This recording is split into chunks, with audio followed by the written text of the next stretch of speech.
We here. We here, man, in my room after 6 weeks of traveling, man. Last night was only the second night that I was been in my room, slept in my bed in 6 weeks. Hey, it's a blessing, man. It's a blessing. And at the same time, I find myself having things that I I don't want to say I want to complain about, but it's like there are things that I'm kind of disappointed about, and I'm trying to like figure out, okay, how do I honor my feelings of disappointment and express them without um, sounding ungrateful? You know what I'm saying? Because I mean, shit, hey, I'm very grateful. I'm grateful. You know what I'm saying? Don't get me wrong. Like my life is beautiful. It's amazing. I've done like the shit I'm doing now. I could only dream of doing, a few years ago. So the fact that I'm even able to be considered and do these things that I've been doing the past few years is like I'm extremely grateful. You know what I'm saying? But let me just give y'all a rundown real quick of why I haven't been home in 6 weeks because it's been kind of hectic. So, all right. So it's June 20. It's June 30th right now. No, it's June 29th right now. It's June 29th. So on May 14th of last month, May 14th, I went to LA for a shoot. I was only supposed to be there like 3 days, but I ended up booking some more stuff. So I ended up extending my trip by a few days. And then I was already planning on having a birthday party in LA on May 29th. So once I ended up staying there a few more days, I'm like, I might as well stay to the end of the month instead of going back to New York and then having to come right back out here for my party, da da da da. So I'm like, all right. So I basically ended up staying in LA from May 14th all the way through the 30th or 31st. Because I ended up booking a few more shoots, ended up having my party. And yeah. So then after that, I went to St. Louis for a week for my actual birthday, which my birthday was on June 5th. Um, So after LA for 2 weeks, I was in St. Louis for a week, spent time with my daughter, with my family, celebrate my birthday, my actual birthday. And then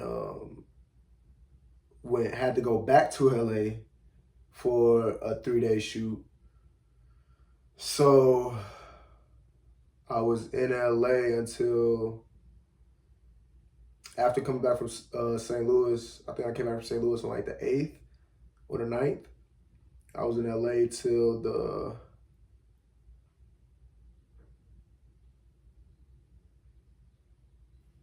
12th, I think.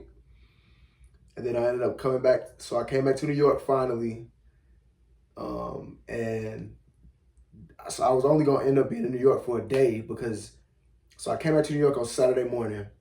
And Sunday evening, I had to leave right back out to go to Germany. But the cool thing about that was that the 24 hours I did spend in New York, the Knicks won that night. So my first time home in a whole month. And the one night I'm home, the Knicks won. So I'm just fucking still outside, like still not able to really like sit down and rest. Because New York was crazy during that time. Like I'm glad I got to experience that. I'm not really even a big sports fan, but just feeling that energy of like, hey, like they ain't won shit in who knows how long. Well, people know. I'm pretty sure it's been a long ass time. But yeah, being in the city around that energy was very cool. And then, so like I said, that night was the first night I slept in my bed in 4 weeks. Then literally the next day I had to leave right back out, go to Germany to work with my client. Was in Germany for about 3 or 4 days. Then from Germany, I went to Paris for Fashion Week and was in Paris for about 10 days. So I ended up being in Europe for like a whole 2 weeks. And I just got back from Paris yesterday after a struggle to get home.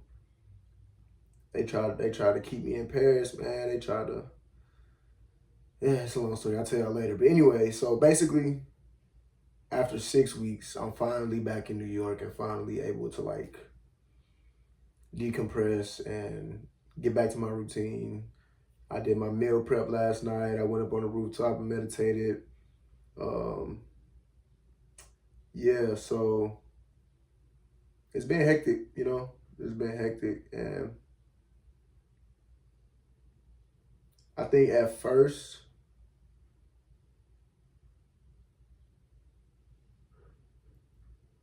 what I was kind of like thinking about or like kind of disappointed in my, I don't want to say disappointed, but I want to say like I wish things was a little different.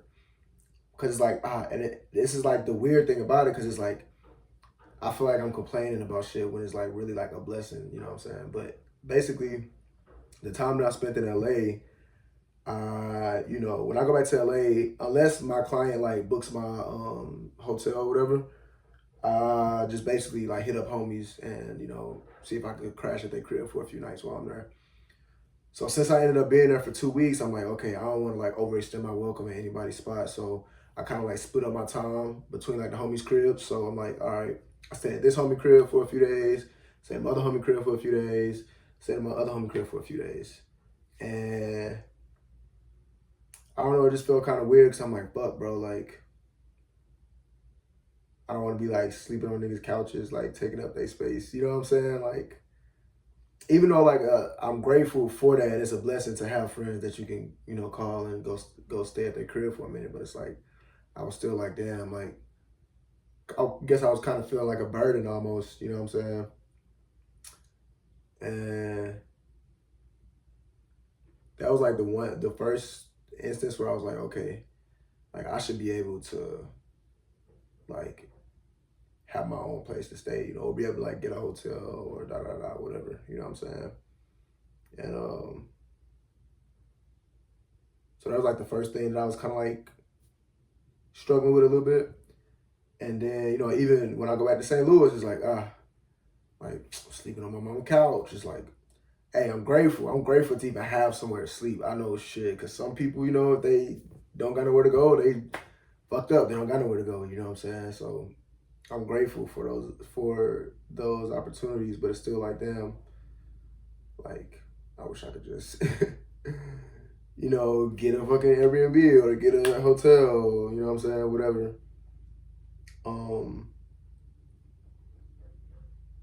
And then the same thing, kind of like when I went back to LA for the last time before I finally left LA. I'm like, damn, I hit up 3 homies already. I already stayed at their cribs. I'm like, I hit up my final homie that like I feel close enough to like you know ask him because he's a model as well. So like you know he get it. Like he traveled a lot. He sometimes got to crash on the homie's couch. So I was like, all right, let me hit him. He ended up letting me you know crash at his crib for like that 3 days that I was there. And yeah, man, it's like a weird feeling because like damn, I'm extremely grateful for my friends and my family and these opportunities. At the same time, I know that I want more for myself. You know what I'm saying? And also the people that I care about. Like shit, I want to be able to, uh, you know, just hit up the homies and like, hey, let's go out to dinner instead of like, hey, let me sleep on your couch. You know what I'm saying? Like I want to be able to be able to call somebody and they be excited to get my call rather than feeling like, oh, what this nigga about to ask me type shit. You know what I'm saying? But maybe I'm just overthinking it. You know. Yeah, maybe I'm just overthinking it. I don't know if anybody really feels that way or if I'm just like, it's like that voice in your head that be like, saying shit, you know what I'm saying, that really probably ain't even really true. It just be like, it's just a voice in your head that's just saying shit, you know what I'm saying? And you gotta kind of like decide what to listen to or what's like gonna apply at each moment, in each moment. And I think that that's the trick, really, is like all these thoughts that's coming into your head, you gotta kind of filter them out and choose which ones you're gonna listen to, which ones you're gonna listen to, and how you're gonna react to them. Because at the end of the day, like, we might not be able to choose like what happens to us, but we're able to choose like how we react to it, you know. So,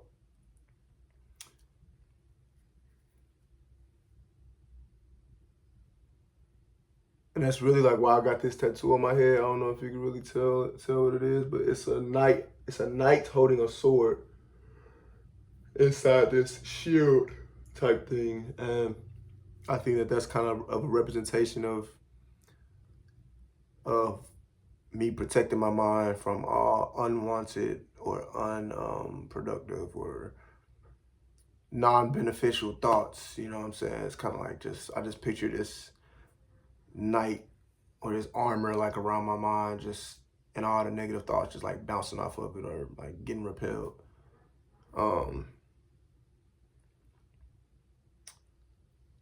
And then another thing, I think the thing that kind of disappointed me most, which all the other shit was very minor, like it was very easy for me to be like, nigga, like, I know you probably don't want to be sleeping on your homie's couch right now, but be grateful, you know what I'm saying? Like, that was pretty easy for me to do.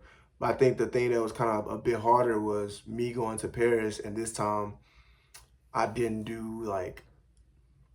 hit any of my goals in Paris. And that was kind of hard, but even then I was like, telling myself like, bro, like, this your third time in Paris, like, first 2 times you got to walk runways, like, you know, it's people that model for 5-10 years and never get to walk a Paris runway, you know what I'm saying? So the fact that you've done 3 of them already is like very major. But at the same time, I was telling myself, I mean, I was feeling like, damn, like, I came to Paris, spent all this money, like, doing all this shit, I'm partying and shit. And it's crazy, this the crazy thing, because it's like, the past 10 days in Paris, I feel like I've been the littest I've ever been in my life. Like, I feel like energy-wise, I feel like motion-wise, like, just the things that's been happening and the way I've been moving and the people I've been meeting and the reactions from other people I've been getting, interactions from other people I've been getting. Like, I feel like I've been the most lit that I've probably ever been. Like, I was just like on a flow state. Like, wherever I was going, like, I was just like him, you know what I'm saying? I wasn't even trying. I was just being myself, you know what I'm saying? And it was bringing me like just love and fucking opportunities and all this shit. Just to like have fun, you know, and that was kind of like a crazy concept for me to accept at first, was that because I think that, and maybe it's just conditioning, you know what I'm saying? Like, I'm the type of person where I want to do work. Like, I want to work. I want to fucking be productive. I want to be doing something valuable, you know, right? But then it's like, who taught us that our value is strictly related to work? You know what I'm saying? And our output. You know what I'm saying? I think that that's like part of the conditioning that we all go through, is feeling that we're only valuable when we're providing something, or when we're doing a job, or when we're making money, or when we're being productive. And I think that that's something that's just not true. You know what I'm saying? At least that's kind of what I got from this experience, was that sometimes it's cool just to enjoy yourself. And you're still valuable even when you're not producing anything. And even when you're just having fun and you're just meeting people and you're just eating food and walking on the street and looking at the Eiffel Tower and watching the sunrise, you know what I'm saying? Like, you're still valuable through all of it, even when you're not hitting goals and all that. You know what I'm saying? Um, yeah, I kind of think that that's what I got from this experience.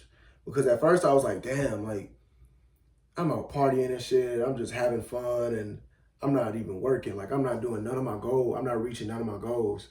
And I think that that was kind of like that voice in my head that was like, that was saying that, but it wasn't true, you know what I'm saying? So I had to choose how to respond to that. I could have been like, damn, you're right, like I don't deserve to be out here having fun and I'm not even working, like I'm just spending money and doing this and getting drunk and and I'm not even going to no castings or I'm not even walking no shows, like I don't deserve none of this. I could have been like that, you know what I'm saying? But I'm like, you know what? I do deserve to have fun, bro. Like I do deserve to just be like enjoying a trip in Paris without being stressed out about bookings or anything like that. You know what I'm saying? I ain't gonna lie, I wasn't stressed. I wasn't stressed at all. I was just literally like in a flow state. Like whatever happens, happens, and it's all gonna be good. You know, it's all gonna be good for me. And it all was really like I don't even can't even like think of a bad experience other than my airport experience. Bruh. I'm gonna get to that in a minute, but I want to finish my thoughts on this. Um, Another thing that was kind of like going through my head regarding like the disappointment thing is like, at first I took it very personal, you know what I'm saying? Because basically I've been blessed to be able to work in Paris through a very unconventional route. You know what I'm saying? Like most models, they have to have an agency, and an agency pitch them for things, and they go to the casting and da da da da da. But me, all the work that I've done in Paris has been through just my own connections and people that I know. Um, so I'm very blessed to be able to do that because it's just like, yo, like I know this person that works for this brand or this person that's doing this for this show. I'll just be like, oh, you know, like if you find anything out about the casting, like let me know. And I go to the casting and then I end up getting selected, you know what I'm saying? So I mean I'm very blessed about that part, but and that's why I was confident this time as well, because I'm like, you know, I was confident about at least being able to go to the castings for these specific shows that I was trying to do. And it's crazy because this is why I think, I don't know, maybe this was like part of a bigger lesson for me, because literally all of my connections, like fell through. Like it was either that this person wasn't working this season, which that happened actually a few times. I was like, damn, like what's the odds of, you know, this person usually does this like every season, but this the one season that they took off. I'm like, damn. And that happened like twice. And then like a few other connections like just didn't respond. Like I'm hitting them up like, yo, like just reminding you I'm back in Paris, like, you know, any info on castings, whatever, like I'll be happy to be considered, you know. And they just didn't respond. So I think that the odds of all that happening like at the same time is like crazy. Where it's like none of my connections came through. Like none of them, like not one. And that's not to say that came through means that they booked me a job. Just came through means that like they pointed me in the right direction or helped me out to get to this to be able to be considered. You know, like I don't expect anybody to like just put me in a show like just because I know them. Like I know that's not how it works. But when I say like none of my connections like were able to help me at all, like or just didn't respond, I'm like, damn, maybe I'm just supposed to be here and just enjoy myself. You know what I'm saying? But before I got to that point, that was like the final conclusion. Before I got to that point, I ain't gonna lie, I was kind of pissed, bro. Like I'm like, damn, bro, like I'm like, damn, niggas ain't fucking with me. I'm like, damn, niggas ain't fucking with me. Like these fucking And then like I had a meeting with my agent, my manager the week before when I was in LA, like talking about how, you know, we've been trying to get like a Paris agency, because that would make things a lot easier if I just had, you know, a Parisian agency like submitting me for everything, other than me like trying to use my own connections and just slip, you know, slip my way through the cracks or whatever. And she was telling me how, like, you know, the Parisian agencies are still very like traditional, and they not really like biting on somebody that looks like me, like with tattoos and all this shit. Which is like, I don't really care about that, because to me it's a challenge. It's like, okay, if you say I can't do something or you don't think I'm a good fit for something, like I'm gonna prove to you like why you're wrong or why you're being small minded. And it's not even like on some revenge shit. It's not like, oh, I'm gonna prove this person wrong. It's just like I also gotta prove to myself, you know what I'm saying, that I can do what I say I'm gonna do, and that nobody can dictate whether I'm gonna do it or not. You know what I'm saying? It's like that saying, or I don't know if it's a Bible verse or whatever, but it say like, if God is for you, who can be against you?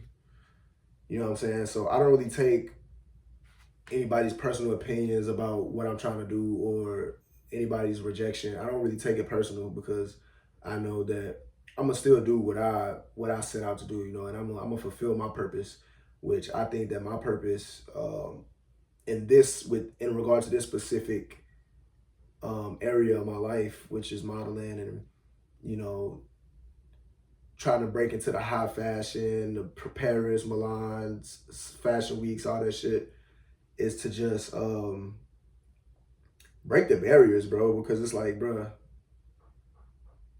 my thing with like, and my question to like these high fashion brands and casting directors and whatever is like, why come when it comes to high fashion, and when we think of elegance and being well put together, why do you only think of this specific kind of person? You know what I'm saying? And why, when somebody who looks like me wants to, um, you know, be considered for that, why is it just like out of the question? You know what I'm saying? Like, damn, like, don't you think people who look like me like want to look elegant and want to look heroic and want to be tailored and well put together, and like put me in a suit, bro? Like, I understand that I have like my image and my lived experience and my swag and all that. I understand that I have like the perfect aura for streetwear. Like, I get that. Like, I got the streetwear on lock. But it's like, damn, like, don't you think I want to look nice in a suit, or some cashmere or some nice trousers, you know what I'm saying? Like, I don't know. I just feel like, or do y'all only want, or do y'all only think people who look like me want to wear big oversized t-shirts and sag their pants and wear sneakers? I don't know. You know what I'm saying? I'm just saying, like, it's like, don't only call me when you want the edgy street vibe. Like, call me when you want somebody to turn up your high fashion shit too. You know what I'm saying? Because I look good in high fashion, bro. I've done it before, and that's why I'm grateful for everybody that has seen that vision for me. You know, because I enjoy working with the people that I work with when it comes to streetwear and when it comes to, you know, the edgy stuff and the street shit, because that's where I come from. You know what I'm saying? Like, I embody that. I'm authentic with that. You know what I'm saying? Like, I would much rather them fuck with somebody like me who's actually from that, rather than casting somebody who's like basically cosplaying and trying to act street when they're not. You know what I'm saying? But at the same time, it's like, I do want to do more high fashion. I do want to do more high end stuff and elevated stuff, because I like it and I look good in it. And street shit is not my only aspect of who I am or what I can embody. You know what I'm saying? Like, I can really make a fucking trench coat look fire. You know what I'm saying? I could really make a suit look fire. Like, and it's millions of people around the world that look like me or have my similar vibe the edgy vibe that they try to put us, the category they try to put us in, that like to dress elegant and they like to wear elevated clothes and we look good in it. So it's like, I feel like it's just a very small-minded approach when it comes to, you know, the agencies and the casting directors and the brands themselves, where it's like they make these kind of clothes, but they only see them fitting a certain type of person. You know what I'm trying to say? You know what I'm trying to say? Like they only want this kind of person in their clothes because that's what they picture as elegance and high fashion, da da da. But somebody like me, who would look just as good or arguably better, you know what I'm saying? They only want us when they need the street vibe or the edgy vibe. It's like, you know, I feel like we need to change that. And that is actually pretty fire when you think about it. Like, if I was a casting director, I would want to do different shit like that. Like, I don't want to be fucking like doing what everybody expects. You know what I'm saying? I would want to bring something new to the industry that like, that's not just like different for the sake of being different, but that's actually good, you know? So casting somebody like me who you've never seen a fucking tattoo model like me on a I'm not even gonna say no brand names, but on a traditional fashion house, high fashion house runway, you know, like I think that would be amazing to see. And yeah, like I've done it before already. Like I've done Ami Paris. Like that was like a shock to me even because I'm like, damn, like, you know, you're used to seeing these kind of brands only go for these kind of models, and to have me on that runway, like I was like, damn, like that was different, you know, that was different, and I really fuck with them for that. And Willie, you know, Willie Chopper Red, which is like one of my favorite ones. He has that elegance and that elevated look where it's like I love wearing his clothes. You know what I'm saying? So I think that more of these brands need to take note, bro. Like take note, bro. Like take note, take note, take note, take note. But that's really kind of like my ego talking a little bit, which ain't that bad. But once I got over like taking it personal, I was just like, it's just not meant to be this time, and I'm gonna just focus on having a good time in Paris rather than like moping around because I didn't book the things I wanted to book. You know what I'm saying?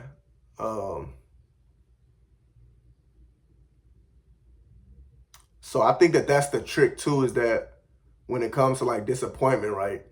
Because you can be disappointed even if you're in like the best situation possible. You can still have like a feeling of disappointment. And I think that the way around it is to not like ignore or resist your feelings, but to acknowledge it, but also flip it at the end, right? So I could say like, oh, I'm disappointed that this didn't happen, but I'm glad about this. You know what I'm saying? I think that but is important because if you leave it at the I'm disappointed this didn't happen, then you kind of like leaving yourself in that feeling of disappointment, in that energy of lack, you know what I'm saying? But when you put that but on there and then you end it with like something positive, then you complete the task of acknowledging your authentic feelings without staying in a place that you don't really want to stay in, you know what I'm saying? And moving past it and going back to a place of abundance and just good vibes, you know what I'm saying? So I really think that's the trick.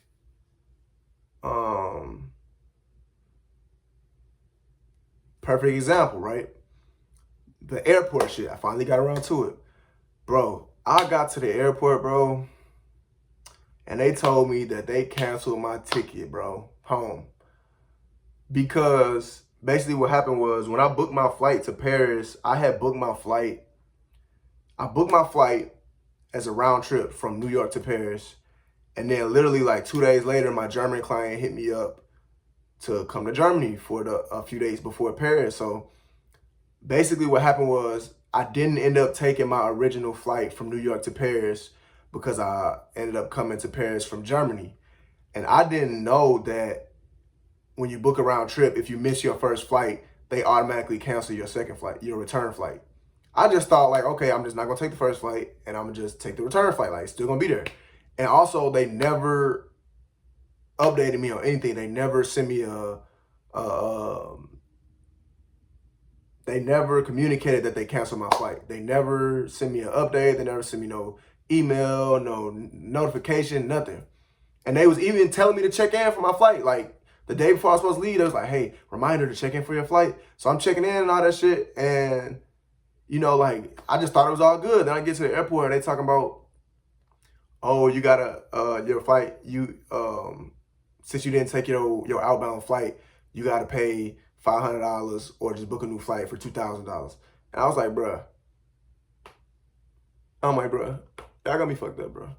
And the way they was just so cold about it, like, they didn't give a fuck, bro. They was like, you should have read the contract. You should have read the contract. I'm like, bruh, I done booked 100 flights, bro. Ain't nobody reading no fucking contract when they book a flight, bro. The main thing is that I booked the flight. I should be able to take the flight. Like, I'm not fucking finna read over a whole contract because I've never experienced nothing like that. And especially since y'all never notified me of nothing. Like, y'all didn't send an email like, hey, since you missed your first flight, your second flight is canceled. Like, I would have been prepared for that. I could have been like, oh, damn, I didn't know that. Let me try to get something else together. But the fact that they didn't tell me nothing until I got to the airport, like, bro, that shit pissed me off. But I ain't gonna lie, one of my greatest skills is remaining calm in high-stress situations, right? So I just kept it cool, bro. I'm like, all right, fuck it, I ain't even tripping, bro. I went and got me something to eat. I'm like calling customer service, like trying to get it figured out. Ended up doing that shit for like 4 hours, bro. Like trying to get them to basically book me another flight because they didn't notify me of anything. Like I was led to believe my flight was still active all the way up until I got to the airport. Long story short, they didn't end up helping me out in any kind of way. They was basically just like, nigga, you gotta buy a new flight or you stuck in Paris. So I'm like, bruh, I didn't have the money to book a new flight. So I was just like, I'm still calm though. I'm still like, bro, you know, I feel like it's just like whatever negative energy, like trying to get me down. Like, I had a great time in Paris. I had a great ass week. I'm feeling good. And it's just trying to like get me out of that space of feeling good and into like feeling negative so I can like whatever. And I'm, you know what, I'm not gonna let it happen. Like, I'm still good. Like, I'm chilling. I'm just brainstorming. I'm like, all right, how can I get home? Like, how am I gonna figure this out? So basically, I ended up hitting my manager, had her advance me some payments so I can book a flight home, and she booked my flight home. And you know, like, how was I connecting this to the first thing I was saying? I think I was saying that I was just grateful.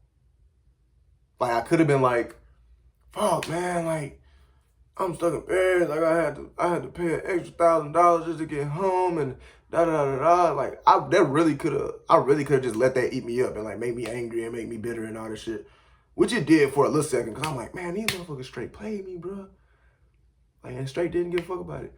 But when that happened, I was like, you know what? I'm just grateful that I even have the opportunity to be able to call somebody and be like, hey, book me a flight home, da da da, and get it figured out. You know what I'm saying? Because I could have been in a situation where I was literally just stuck in Paris with no money and no way to get home, like, you know.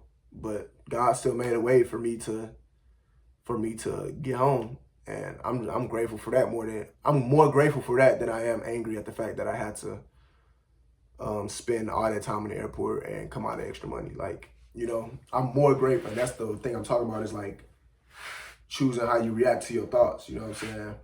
And choosing which thoughts to react to.